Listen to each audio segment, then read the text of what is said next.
महाराज शिव महापुराण तो यहां तक कहती है कि आपका कोई काम अटक रहा है, कोई काम नहीं हो रहा, बहुत परेशान हो गए, बहुत थक गए उस काम के लिए, सबके हाथ भी जोड़ लिए, सबके पास होकर आ गए, पर वो काम बढ़ ही नहीं रहा, तो निवेदन करते हैं घी के दिए में काली तिल डालकर सोमवार के दिन शंकर जी के मंदिर के सामने तुम रुका जी का नाम लेकर दिया लगाकर, जिस काम को तुमने दुनिया के आगे कहकर देख लिया, कर देख लिया, नहीं हुआ, उस कार्य को एक बार दिया लगाकर निवेदन कर फिर जाकर देखना, काम आगे बढ़कर ही रहेगा, छूटेगा नहीं, अग्रण्य हो। कोई सहज नाम नहीं है तुम रुका जी का। कौन है तुम रुका? जिसका व्याख्यान शिव महापुराण में बारंबार आता है, जिसकी भक्ति की श्रेष्ठता देवऋषि नारद से भी प्रबल मानी गई है।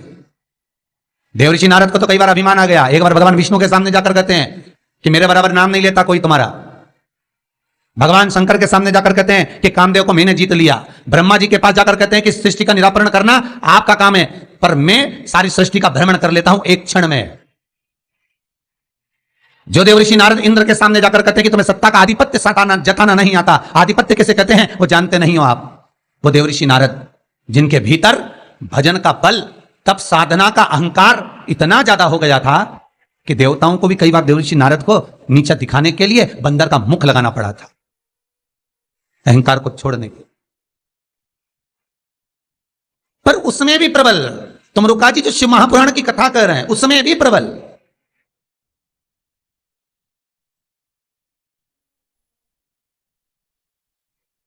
जिनका नाम मात्र, पहले भी कहा, जिस नारी का गर्भ ना ठहरे, रजस्वला धर्म का 7वां दिन, जब नारी 6 दिन तक काम ना करे, 7वां दिन रजस्वला धर्म का, सफेद आंकड़े की जड़ को बुलवाकर उसको शंकर भगवान के शिवलिंग पे से तुम रुका जी का नाम लेकर 21 बार घुमाकर कमर में लाल धागे में बांध ले, 3, 4, 5 महीने में ज्यादा से ज्यादा गर्भ ठहर जाए, पक्का। विश्वास रखकर शिव जी का नाम ले, तुम रुका का स्मरण कर, ज्यादा कुछ नहीं बने तो शंकर के मंदिर में जाकर घी के दिए जला दो, 5 दिए लगा दो, और ज्यादा कमी पड़ रही हो धन की, संपदा की, सत्ता की, कोई प्रॉपर्टी, कोई दुकान, कोई धंधा पानी नहीं चल रहा, बहुत कष्ट में हो, बहुत तकलीफ में हो, तो महाराज 108 चावल के दानों को केसर में भिगोकर, केसर के पानी में केसरिया कर पकाना नहीं है, पकाना नहीं, उसको कच्चा चावल केसर में भिगोकर 108 दाने शंकर को मध्य रात्रि में, शिवरात्रि के दिन सूर्यास्त के बाद, रात के 12 बजे से पहले कभी भी शंकर को चढ़ा दो, समर्पित कर दो।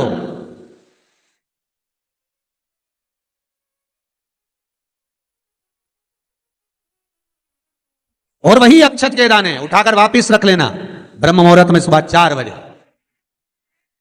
बस फिर बाबा पे सौंप देना। जितनी शिवरात्रि आती जाएंगी उतना धन बढ़ता चले जाएगा, बाबा पर सौंप, संपूर्ण जी इतने उपाय हैं, और सारे उपाय यहीं से बताए जाएंगे, नीचे से कुछ नहीं।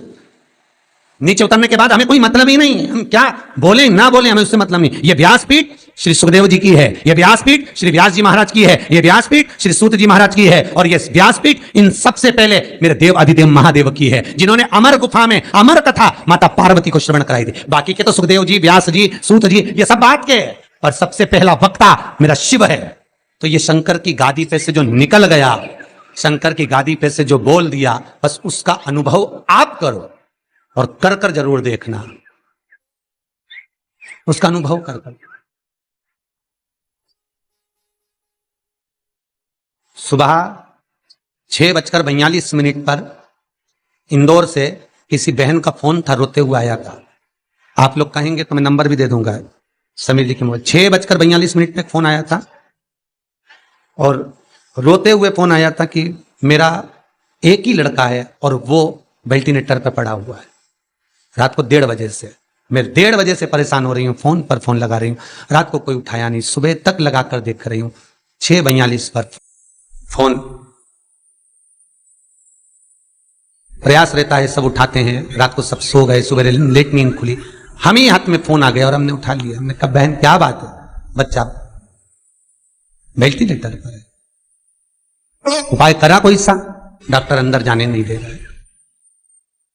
बच्चे के कपड़े हैं घर में हैं, पुराना कपड़ा है जो पहनता हो रोज डेली में, कोई लोवर टी शर्ट कुछ ऐसा, हाँ है, बस उस कपड़े को रख, एक कलश में अच्छा पानी भर ले और उसी में दूध डालकर, बेलपत्री डालकर शिव को समर्पित करना प्रारंभ कर दे। 11:30 बजे दोपहर में फोन था, वेंटिलेटर हट चुका है और बालक स्वस्थ हो गया। करना आपको है, हम तो केवल बता सकते हैं, और वो भी ये शिव महापुराण में जो लिखा होगा, स्कंद पुराण में जो दिया होगा, इन पुराणों में जो होगा वो बताना है, इससे हटकर कुछ नहीं। ऐसी फालतू बातें ढेर सारी तो बताने वाले ढेर सारे पड़े, पत्रिका दिखाने जाओ तुम्हारे ऐसा कर देंगे, वास्तुशास्त्री के पास जाओ ये पाइप बदल दो, ये कमरा बदल दो, ये जगह बदल दो, किसी के कोई के पास भी जाओगे तो कुछ ना कुछ तो दे ही देगा।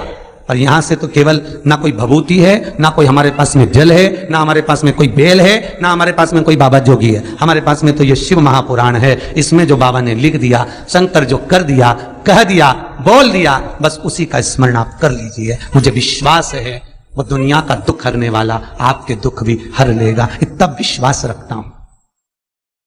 कितना सुंदर संवाद शिव महापुराण की कथा कहती है, कितना सुंदर कहती है कि आप किसी मंदिर में शिवरात्रि हो, सावन का महीना हो, शंकर जी के मंदिर में अगर अर्चना चल रही है, उपासना चल रही है, पूजन चल रही है, अगर मालूम पड़े शिव के मंदिर में आज त्योहार वाला दिन है, सावन का दिन है, शिवरात्रि का दिन है, भगवान के तो सभी भगत आएंगे, हजारों लोग आएंगे। भाई सास अगर बीमार है तो मिलने तो बहन बेटी भी आएगी, कोई भी आएगा, भले तुम्हारा लड़ाई हो चाहे झगड़ा हो, आएंगे तो सब ना। नहीं आएंगे तो लोग कह देंगे बताओ अम्मा बीमार पड़ी रही और जीजी एक दिन देखने नहीं आई, बोलेंगे कि नहीं बोलेंगे। सावन का सोमवार, शिवरात्रि का दिन अगर कोई शंकर के मंदिर नहीं जाएगा तो लोग क्या कहेंगे, बताओ आज शिवरात्रि के दिन घर में पड़ी हुई है, भगवान के मंदिर नहीं गई, कितना बुरा लगेगा। घर में सास बीमार पड़ी रहे और नंदों से कितनी भी लड़ाई हो, भाभियों से कितनी भी लड़ाई हो, देवरानी जेठानी से कितनी भी लड़ाई हो, अगर एक नहीं आए ना, अभी देवरानी देखने नहीं आए तो जेठानी आग लगाने में पीछे नहीं हटेगी। देख लो सास ने पूरा भर दिया, एक दिन देखने नहीं आई, देख लो। अरे बोलो तो जितने ऑनलाइन सुन रहे हो, सही है कि गलत है, तुरंत कहिए।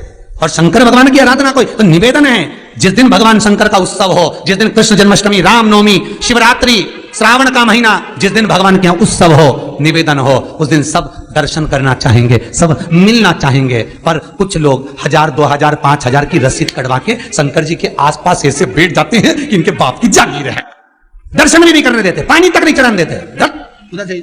दिख नहीं रहा, अनुष्ठान चल रहा, दिख नहीं रहा, सेवा चल रही है। शंकर भगवान, पार्वती जी बोली, बाहर लोग खड़े हैं, शंकर भगवान बोले अपन तो खुद इनके 2000 में पड़े हैं, बैठे रहो। बिक गए 4000 में, 2000 में, 5000 में। मंदिर में भगवान को बेचना नहीं है। फिर कहूंगा कुआं, बावड़ी, तालाब और भगवान, गुरु, संत, साधु सबके लिए होता है, किसी एक का नहीं।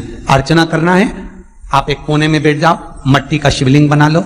उज्जैन गए होगे, काशी गए होगे, वहां पर अंदर ले जाकर तो थोड़ा सा जल चढ़वा देते हैं ओमकारेश्वर आदि में, बाकी का बाहर बैठकर एक पात्र में ही सारी पूजन कराते हैं। यहां बैठकर आराम से करो, वहां लोगों को दर्शन करने दो। हमारे यहाँ 12 ज्योतिर्लिंग में आप जाकर दर्शन करेंगे, 12 ज्योतिर्लिंग के मंदिरों में जाकर दर्शन करना। अगर ज्योतिर्लिंग पे जल चढ़ाने देंगे तो थोड़ा सा चढ़ा दो, और बाहर जाकर अगर अभिषेक करना है, पंडित जी के यहाँ बैठो, आसन लगा के हम करवाएंगे। उनके पास में एक छोटा सा शिवलिंग रहता है, उसी का अभिषेक करा देते हैं, उसी की पूजन करा देते हैं। आप यहाँ पर अभिषेक करो, 2 घंटे बैठे रहो, मना नहीं है।